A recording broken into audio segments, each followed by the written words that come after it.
सो hey guys, कैसे हो आप सभी लोग। Welcome back to my channel एजी अनाय मांगा। तो गाइस, आज मैं एक्सप्लेन करने जा रहा हूँ बुक ऑफ एस्पर के एपिसोड नंबर 399 को, जो कि काफी ज्यादा अमेजिंग होने वाला है। इसलिए पहले ही वीडियो को लाइक, शेयर, कमेंट सब कुछ कर डालना। और बाकी जिन लोगों ने भी अभी तक इसके पिछले एपिसोड को नहीं देखा है, तो मैंने उस एपिसोड का लिंक इस वीडियो के नीचे डिस्क्रिप्शन में दे दिया है। आप लोग जाकर के पहले उस एपिसोड को देख लीजिए। लेकिन जिन लोगों ने ऑलरेडी देख रखा है, तो उनके लिए शुरू करते हैं हमारा आज का ये वाला एपिसोड। तो अब इस एपिसोड की स्टार्टिंग में हमें ज़ूफेन को दिखाया जाता है, जो कि एल्डर लैंग से कहता है कि मैं यहाँ पे वैसे ही मुश्किल से टिका हुआ हूँ, जबकि तुम यहाँ पे आराम से उनका जीतने का इंतजार कर रहे हो। तो मेरे ख्याल से अगर तुम मुझे यहाँ पे अपनी टेक केयर में रखते हो, तो इस सब के बाद में मुझे अपने कब्जे में करना तुम्हारे लिए काफी ज्यादा आसान नहीं होगा। तो अब इधर ज़ूफेन की बात सुनकर एल्डर लैंग भी थोड़ा शॉक होते हैं, और फिर ज़ूफेन की बातों के ऊपर गौर करने के बाद ज़ूफेन से कहते हैं कि अच्छा ठीक है, फिर मैं तुम्हें थोड़ी और देर के लिए जीने दूंगा। तो अब इसी के साथ हमें दूसरी ओर कॉर्नरों के लोगों की ओर भी दिखाया जाता है, जो कि दूर खड़े होकर के इस सारी फाइट को देख रहे होते हैं। तभी कमांडर ट्यूबा ये सब देख कहते हैं कि ये सब देख करके ऐसा लगता है कि एल्डर लैंग एक बार फिर से ज़ूफेन के जाल में फंस गए हैं। तो अब इधर अपने फादर को ऐसा कहता हुआ देख करके यंग मास्टर ल्यू फेंग भी अपने फादर से पूछता है कि फादर, मगर लेकिन ऐसा कैसे। तो कमांडर ट्यूबा कहते हैं कि रुको,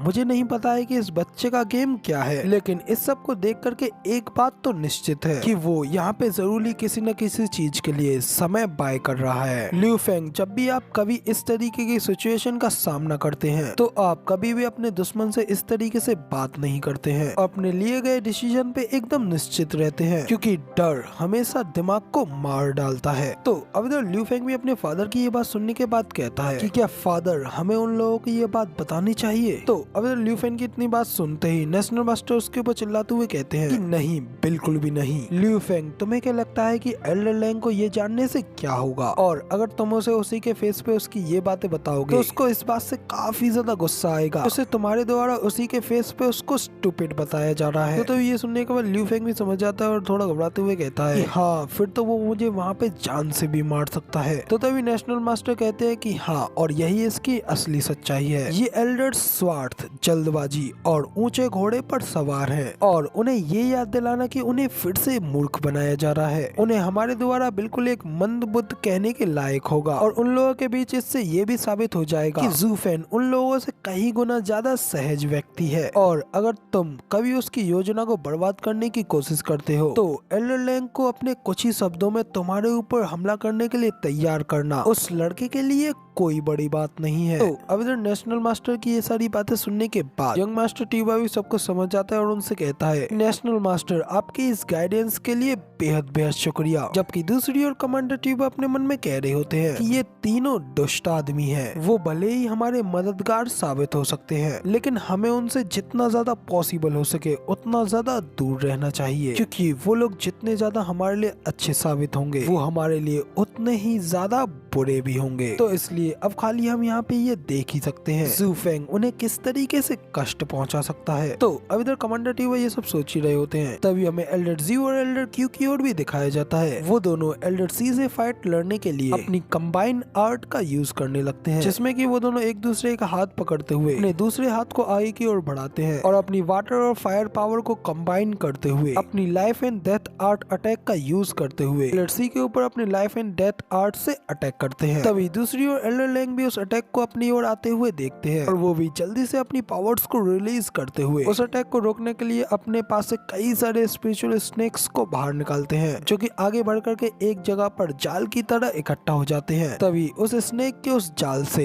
एल्डर जी और एल्डर क्यू का वो कंबाइंड अटैक जाकर के टकराता है, लेकिन एल्डर लैंग, जो कि इथेरियल स्टेज के सेकंड लेवल के मास्टर होते हैं, उनकी पावर्स भी काफी ज्यादा पावरफुल होती हैं। इसी वजह से उनके वो स्पिरिचुअल स्नेक्स बड़ी आसानी से एल्डर जी और एल्डर क्यू के उस कंबाइंड अटैक को अपने अंदर एब्जॉर्ब करके उस अटैक को वहीं पे रोक देते हैं, जो देख करके एल्डर जी और एल्डर क्यू भी काफी ज्यादा हैरान हो गए होते हैं। तभी एल्डर सी भी हंसते हुए कहता है कि मेरे प्यारे मूर्ख juniors, peak radiant stage ethereal stage से नीचे की दुनिया है। तुम लोग यहाँ पे सोल पावर का यूज करते हो, जबकि इथेरियल स्टेज तुम्हारी उस सोल का यूज कर सकता है, लेकिन ये सब कुछ तुम्हारी इस समझ से पड़े हैं। तो इसलिए ये सब बातों को छोड़ो, तुम्हें बस अपने लिए ये जानना चाहिए कि तुम्हारे लिए सबसे अच्छा क्या है। तो इसलिए अपने आप को मेरे सामने सरेंडर कर दो, स्पेशली तौर पे तुम मेरी बेटी, क्योंकि सचमुच मुझे तुम्हें मारने में अपने ऊपर काफी ज्यादा हेट महसूस होगी। इससे तो अच्छा तुम मेरे डिसाइपल के तौर पे बहुत अच्छा कंट्रीब्यूशन करोगी। तो बताओ तुम्हें क्या लगता है इसके बारे में। तो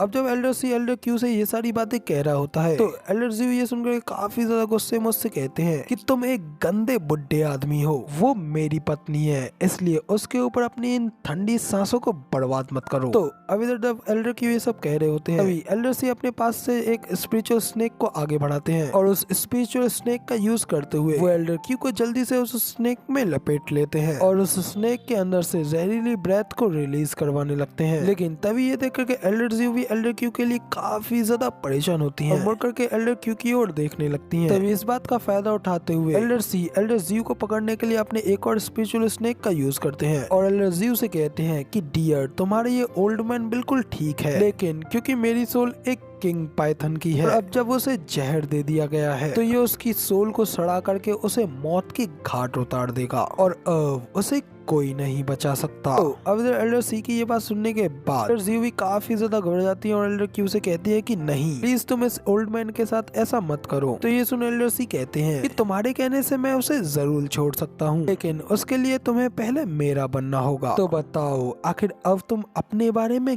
क्या कहती हो। तो अब एल्डर सी की ये बात सुनने के बाद एल्डर ज़्यू को भी एक जोरदार झटका लगता है, लेकिन फिर वो थोड़ी देर के लिए एल्डर क्यू की ओर मुड़ करके देखती हैं, जबकि दूसरी ओर इस सारी सिचुएशन को एल्डर लैंग भी देख रहे होते हैं और वो खुश होते हुए ज़ूफेन से कहते हैं कि एक बैटल तो हम लोग ऑलरेडी जीत गए हैं और जब इधर भयानक टाइगर भी उस बूढ़े आदमी को खत्म कर देगा तो तब मैं तुमसे अच्छे से निपट लूंगा। मैं तुम्हें अभी इसी जीवन में हेल की दुनिया का मजा चखाऊंगा। तो इधर ज़ूफेन भी एल्डर लैंग की ये सारी बातें सुनने के बाद उसकी बात का कोई भी जवाब नहीं देता, जबकि दूसरी ओर एल्डर ज़्यू एल्डर सी की बात मानकर उसकी ओर आगे बढ़ने लगती हैं। अभी एल्डर सी और एल्डर क्यू दोनों ही एक दूसरे के आमने सामने होते हैं और फिर एल्डर सी अपनी ठड़की आंखों से एल्डर ज़्यू की ओर देखने लगता है। जल्दी से एल्डर ज़्यू की कमर में हाथ डाल करके उन्हें अपनी ओर खींच लेता है और उनसे कहता है कि मेरी ब्यूटी जल्दी से मेरे करीब आओ। तभी एल्डर ज़्यू भी उससे कहती है कि थोड़ा जेंटल रहो, तुम मुझे दर्द पहुंचा रहे हो। जबकि इधर ये सब देख एल्डर क्यू गुस्से में कहते हैं कि कमीने डेड बोन मेरी बैग को वहाँ से जल्दी से जाने दो। इधर एल्डर सी एल्डर ज़्यू से कहते हैं मेरी प्रेटी मैं तुम्हें जाने दूंगा, लेकिन फिर इसके बाद तुम मुझे छोड़कर कहीं मत जाना। तो एल्डर ज़्यू कहती है कि आखिर मैं कहाँ जा सकती हूँ, क्योंकि अब तो मैं हमेशा तुम्हारे साथ ही रहूंगी। तो अब इधर एल्डर ज़्यू की इतनी बात सुनते ही एल्डर सी भी उनके हाथ को छोड़ देते हैं। अभी एल्डर ज़्यू भी उनके सामने अपने क्यूट एक्ट को एक्ट करने लगती हैं और फिर जल्दी से वो अपने हाथ को छुड़ाने के बाद एल्डर सी के ऊपर अपने आइस पावर से अटैक करने की कोशिश करती हैं, लेकिन एल्डर सी भी एल्डर क्यू को ये सब करता हुआ देख लेते हैं और जल्दी से एल्डर ज़्यू के उस अटैक को अपने हाथ से रोक देते हैं और फिर एल्डर ज़्यू का हाथ पकड़ कर उसको मोड़ते हुए उनसे कहते हैं कि हा मैं ये जानता था कि तुम एक जंगली घोड़ी हो, लेकिन फिर भी तुम मुझे पसंद हो। बहुत सारे जंगली घोड़े मुझे मारना चाहते हैं, लेकिन वो सब सिर्फ खुद को ही मरवा डालते हैं, लेकिन उन सभी का एंड सिर्फ मेरे ही हाथों में होता है और तुम भी उनसे बिल्कुल भी अलग नहीं हो। कह करके एल्डर सी अपनी घिनौनी हंसी हंसने लगता है। लेकिन इसी के साथ हमारा ये वाला एपिसोड यहाँ पे खत्म हो जाता है और अब इसके आगे एपिसोड आप लोगों को अगले हफ्ते देखने को मिलेंगे। फिलहाल वीडियो पसंद आई हो तो यार एक लाइक कर देना, साथ ही कमेंट करके जरूर बताना कि आपको हमारा ये वाला वीडियो का एक्सप्लेनेशन कैसा लगा और ऐसी अमेजिंग वीडियोस को देखने के लिए चैनल को सब्सक्राइब जरूर से कर देना। शुक्रिया।